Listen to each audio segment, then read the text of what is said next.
चलो भाई देखो अब मैं क्या करता हूँ। और जो हमने किया है मोदी जी के नेतृत्व में, एक पंक्ति में कहना चाहूंगा कि दरिया का सारा नशा उतरता चला गया। पानी वहां कम हो रहा है ना, दरिया का सारा नशा उतरता चला गया, वो मुझको डुबाता रहा और मैं उभरता चला गया। अरे मंजिल समझ के बैठ गए जिस पे चंद लोग, अरे दूसरी सरकारें होंगी जो रुक जाती होंगी, मंजिल समझ के बैठ गए जिस पे चंद लोग, मैं ऐसे कितने ही रास्तों से गुजरता चला। भारत का कौन नेता था जो डोनाल्ड ट्रंप से बैठ के सीज फायर की डील कर रहा था जब पूरा देश चाह रहा था कि पाकिस्तान ऑक्युपाइड कश्मीर बर्बाद हो जाए? डोनाल्ड ट्रंप का 16 का नहीं देखा, उन्होंने साफ साफ कहा मैंने कोई मीडिएशन नहीं किया। मेरे भाई चिल्लाने से पहले सुन तो लिया करो, उन्होंने अपना स्टेटमेंट चेंज कर दिया है। ये वो लोग हैं जिन्होंने जाके कहा था कि क्यों इंग्लैंड और अमेरिका गार्डियंस ऑफ डेमोक्रेसी क्यों चुप है, भारत में हस्तक्षेप क्यों नहीं कर रहे? बोलो, देश के अंदर हस्तक्षेप की मांग करने वाले लोग आज चिल्ला चिल्ला के बोल रहे हैं। ये होता है चेहरे पे कई चेहरे लगा लेते। हम किसी को जात बिरादरी में नहीं देखते, मगर मायावती से लेके योगिका सिंह तक इन्होंने जात पूछ कर जिस ढंग से अपमानित किया उन लोगों को, ये 1995 से लेकर आज तक उस समय इन्होंने किया था। तो दोस्तों आज के वीडियो में हम देखेंगे कि ऑपरेशन सिंदूर पे हो गई तीखी बहस और सुधांशु त्रिवेदी ने जो धोया है सपा प्रवक्ता को। दोस्तों उन्होंने अपना आपा खो बैठा और माइक फेंक करके शो छोड़ जाने की बात करने लगे। उसी में दोस्तों मेजर साहब है एक तो, वो भी उन्होंने भी धो डाला सपा को। और सपा प्रवक्ता ने जो सवाल उठाया दोस्तों भारतीय सेना पे, वो सुन करके आपके होश उड़ जाएंगे, जमीनों तरफ पैर खिसक जाएंगे। तो आइए देखते हैं उन्होंने क्या कहा। और अगर हमारे चैनल में नए ऐसे वीडियो लगातार आप देखना चाहते हैं तो प्लीज चैनल को सब्सक्राइब कर लीजिएगा, वीडियो को एक लाइक ठोकिएगा। आइए देखते हैं पूरा वीडियो, मिलते हैं वीडियो। पिक्चर चालू करो बे। वो हमला होता है 9-10 की रात को, 10 की दिन में 1 बजे पाकिस्तान के डीजीएमओ भारत के डीजीएमओ से संपर्क करने का प्रयास करते हैं। 3:35 के ऊपर उनकी बात होती है। 4 बजे भारत सरकार प्रेस कॉन्फ्रेंस अनाउंस करती है कि 5 बजे प्रेस कॉन्फ्रेंस होगी। 4:35 पे ट्रंप का ट्वीट आता है। टाइमलाइन से अपने आप समझ लेना चाहिए कि अगर उन्होंने शुरुआत की, और इसको पाकिस्तान ने डिनाई नहीं किया कि पाकिस्तान के डायरेक्टर जनरल मिलिट्री ऑपरेशन ने भारत को अप्रोच किया, और ऑपरेशन जब चल रहा है तो कमांड सेना के हाथ में, ऑपरेशन को रोकने का डिसीजन डीजीएमओ भारत ने लिया। बात तो सही है। और अगले दिन प्रेस कॉन्फ्रेंस हुई तो तीनों सेनाओं के director general air operation, director general naval operation, director general military operations वहां पे खड़े थे। मगर एक और फैक्ट कहने का प्रयास करें कि प्रधानमंत्री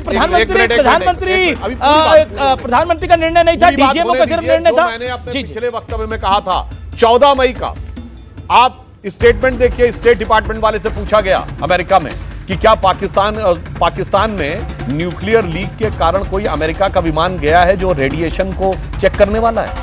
ठीक, वो कह सकता था नहीं ये बिल्कुल गलत है। क्या बोला उसने? मैं इस विषय पे इस समय टिप्पणी नहीं करना चाहता। इसके बाद भी किसी को समझ में नहीं आ रहा है कि क्या हुआ है। और रही बात इसकी सिंधु समझौते के ऊपर, एक बात कहना चाहूंगा, सिंधु का समझौते पर भारत दृढ़ है और उस पानी को रोका। जिनको लग रहा है सीज फायर, ऐसे नहीं साहब, ये मंजिल नहीं है, ये मील का पत्थर है। और जो हमने किया है मोदी जी के नेतृत्व में, एक पंक्ति में कहना चाहूंगा कि दरिया का सारा नशा उतरता चला गया। पानी वहां कम हो रहा है ना, दरिया का सारा नशा उतरता चला गया, वो मुझको डुबाता रहा और मैं उभरता चला गया।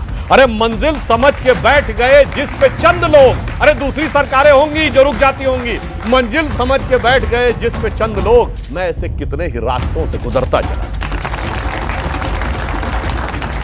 जी, लेकिन यह बात तो सच है कि 54 साल बाद भारत ने पाकिस्तान में घुस के स्ट्राइक करा। और आतंकी हमले तो पहले भी होते थे, मोदी के आने से पहले भी आतंकी हमले होते थे, लेकिन इस तरह से जवाब नहीं दिया जाता था। 71 के बाद पाकिस्तान ने डायरेक्ट भारत से कोई लड़ाई नहीं लड़ी, लेकिन आतंकवाद वो फैलाता रहा। आतंकवाद के खिलाफ ये मोदी की निर्णायक लड़ाई है और इसमें भी राम गोपाल यादव आपके नेता जाति ढूंढ रहे हैं।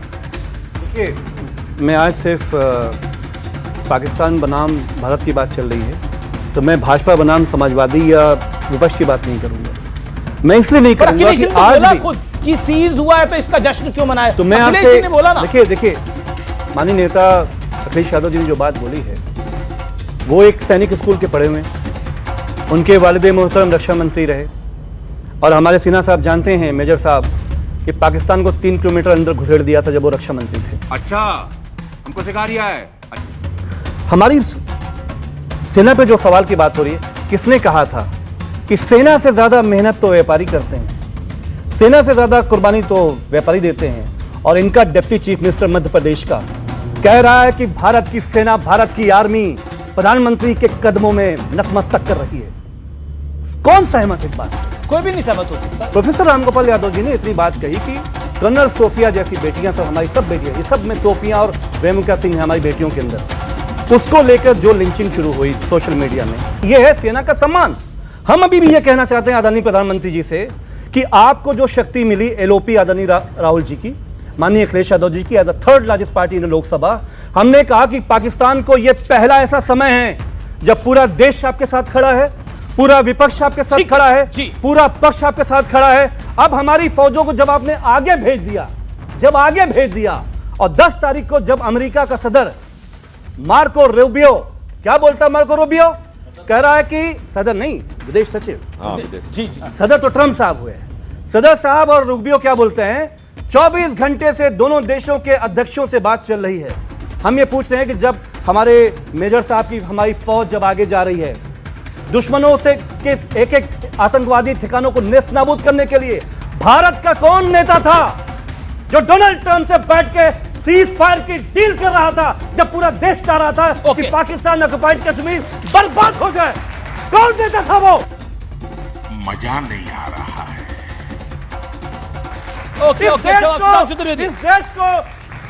इस देश को समाजवादी पार्टी से हम कहना चाहते हैं, इस देश को लीड करने के लिए हमें लीडर चाहिए, इस देश को डील करने के लिए डीलर नहीं चाहिए हमें। ओके कौन है वो डीलर? बताइए। सुधांशु त्रिवेदी, भैया जी भावनाओं में इतना बह जाते हैं। डोनाल्ड ट्रंप का 16 का नहीं देखा, उन्होंने साफ साफ कहा मैंने कोई मीडिएशन नहीं किया। मेरे भाई चिल्लाने से पहले सुन तो लिया करो, उन्होंने अपना स्टेटमेंट चेंज कर दिया है।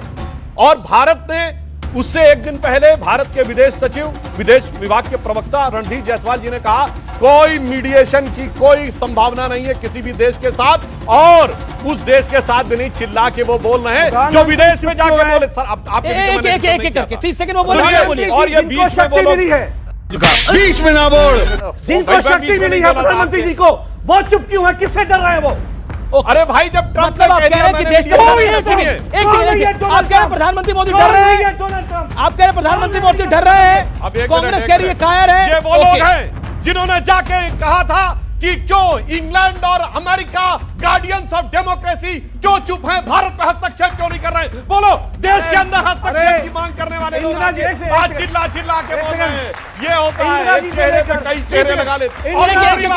एक मिनट, और व्योमिका सिंह के बारे में इनके नेता ने जो बोला है, अब हम किसी को जात बिरादरी में नहीं देखते, मगर मायावती से लेके व्योमिका सिंह तक इन्होंने जात पूछ कर जिस ढंग से अपमानित किया उन लोगों को, ये 1995 से लेके आज तक उस समय इन्होंने किया था। और सुनो एक और बात, जो कह रहा है कि मेजर के सिन्हा प्रधानमंत्री के कदमों में है। नहीं, ये बात उन्होंने गलत बोला है, उन्होंने गलत बोला है। मैं एक सेकंड, ये गलत बोला उन्होंने। कब यूएसपीए लगाओगे? ये बोल रहे हैं ये नहीं चलेगा, ये नहीं चलेगा, ये नहीं चलेगा, ये चिल्लाना नहीं चलेगा।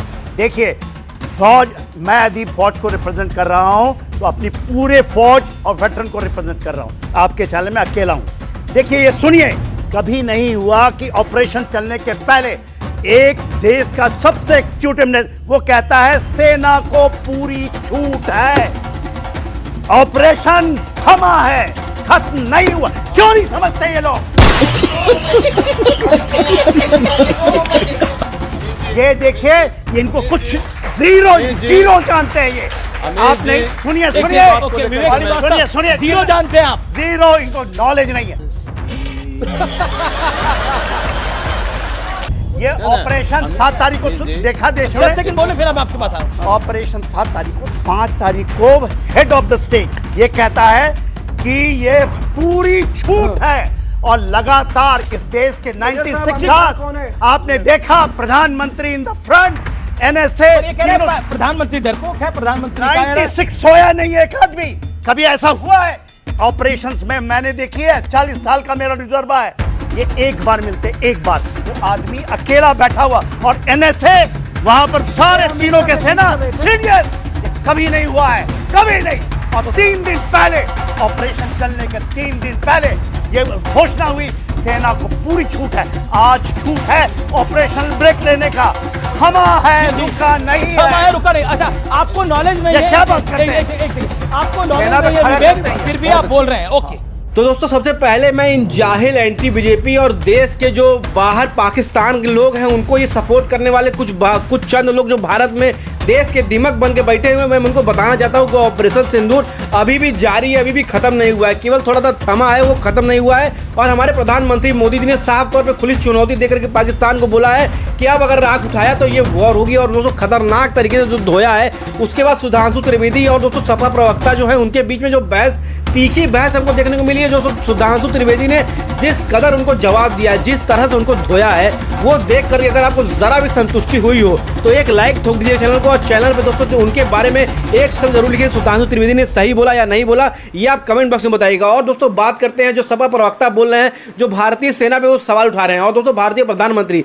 जो देश के लीडर हैं, जिन्होंने दोस्तों साफ तौर पर खुली छूट दे रखी थी सेना को, उस पर भी सवाल ये लगातार उठा रहे हैं। और उसके दोस्तों छाती पे लगातार ये लोग वार कर रहे हैं। और उसके साथ ही में ये देश के छाती पे वार है, क्योंकि जब उन्होंने खुली छूट दे दी, सेना को बोल दिया साफ तौर पे कि आपका जो इच्छा करे वो करिए, हम पूरी तरह से साथ है। सेना को फ्री हैंड कब मिला था लास्ट बार, आप हमको बताइएगा कमेंट बॉक्स में। सेना को फ्री हैंड लास्ट बार कब मिला था, और पाकिस्तानी इस तरह से कैसे कांपे थे, पाकिस्तान का पानी कब रुका था लास्ट बार, ये भी हमको आप कमेंट बॉक्स में बताइएगा कभी हुआ हो तो। और दोस्तों जिस तरह से सपा प्रवक्ता लगातार देश पे सवाल उठा रहे हैं, देश की सेना पे सवाल उठा रहे हैं, भारतीय सेना को क्या कुछ ये बोल रहे हैं। और दोस्तों अभी अगले वीडियो में आपको दिखाएंगे कि दोस्तों एक तरफ विवेक श्रीवास्तव है, एक तरफ सुधांशु त्रिवेदी है, उन्होंने भी तीखी बहस हुई और उन्होंने भी देश की सेना पर सवाल उठाया। और जब प्रवक्ता ने उनको बोला कि आपको पाकिस्तान हम छोड़ने वाले हैं, तब उस पर बौखला गया विवेक श्रीवास्तव। तो उसकी भी वीडियो मैं अगली वीडियो में डालने वाला हूं, तो प्लीज़ चैनल को सब्सक्राइब अगर अभी तक आपने नहीं किया है और ऐसे वीडियोस लगातार आप चाहते हैं देखना, और सुधांशु त्रिवेदी को जरा भी दोस्तों लाइक पसंद करते हैं तो चैनल को सब्सक्राइब करके वीडियो को लाइक जरूर करिएगा, ताकि उनकी वीडियोस लगातार आपको दिखा पाए। वो दोस्तों साक्ष्य के साथ बात करते हैं और उनको जितनी बातें और जितनी सनातन धर्म के बारे में उनको जानकारी है, शायद ही पूरे विश्व में या भारत में किसी को जानकारी उतनी खास होगी। जिस तरह से वो पूरा पेज के साथ, पूरे पन्ने के साथ बता देते हैं, वो कोई भी नहीं बता पाता आज के समय में। और दोस्तों उनकी बहस अगर आपको जरा भी पसंद आती हो, जिस तरह से वो जवाब देते हैं, धो करके रख देते हैं विपक्षी को, तो जरा भी तो आपको अच्छा लगता हो तो प्लीज़ एक लाइक ठोक दीजिएगा उनके लिए। और दोस्तों बात करते हैं आज की वीडियो के बारे में, ऑपरेशन सिंदूर के बारे में।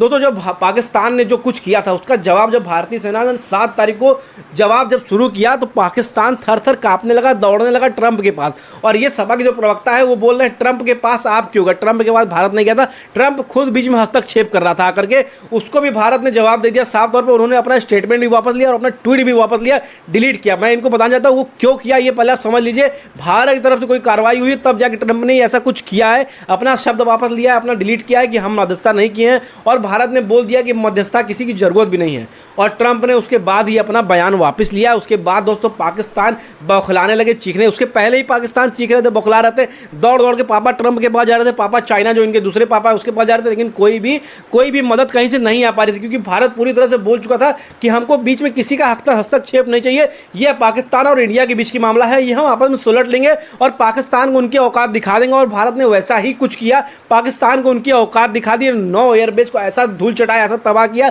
जिसमें एक सबसे बड़ा उनका सबसे इंपॉर्टेंट नूर खान एयरबेस था, जिसकी वजह से उनको इतनी ज़्यादा चोट लगी है कि वो कुछ करने के काबिल नहीं लगे हैं। जो IMF से थोड़ा वो लोन मिला था वो इनका इस चीज़ को रिपेयर करने में ही चला जाएगा। तो दोस्तों वीडियो आपको जरा भी अच्छा लगा तो प्लीज़ एक लाइक करके चैनल को सब्सक्राइब जरूर करिएगा, उससे हमको मोटिवेशन मिलती है वीडियो बनाने के। चैनल को सब्सक्राइब करके वीडियो को लाइक करके बेल आइकन दबाना मत भूलिएगा, ताकि लगातार हमको आपको नोटिफिकेशन पहुंचती रहे हमारी वीडियोज़ के। मिलते हैं किसी और दिन इससे अच्छे से भी शानदार वीडियो, तब तक के लिए जय हिंद।